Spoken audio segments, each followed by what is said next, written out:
na ang inaabangan ng lahat. 24 content creators. 90 days. All in para sa 1 million peso Creator Showdown. The showdown continues inside the House of Collab Season 8. The first and #1 digital reality show in the Philippines.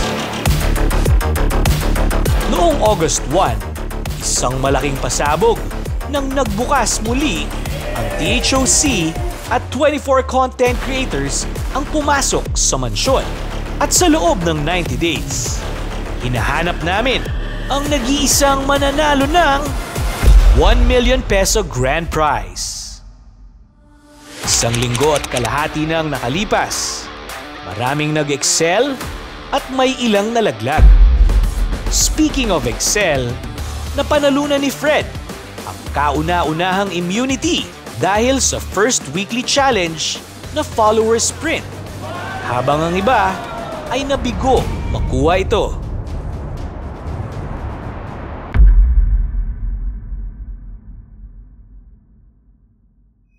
Ngayong gabi, malalaman na natin ang unang bottom list of content creators na masusubukan patungo sa inaabangang weekly Sent Home Night tuwing Biyernes, 8 p.m.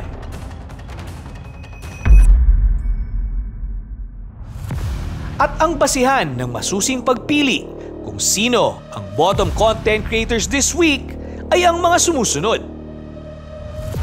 Report cards, overall weekly performance, overall participation on challenges and activities, vote ng co-content creators and the board of judges.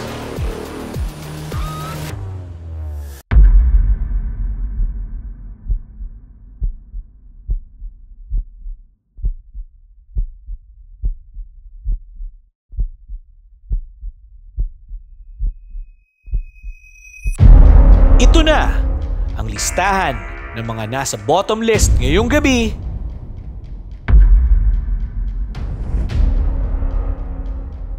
Ito ay sina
Kasama ba sa bottom list ang favorite content creator mo?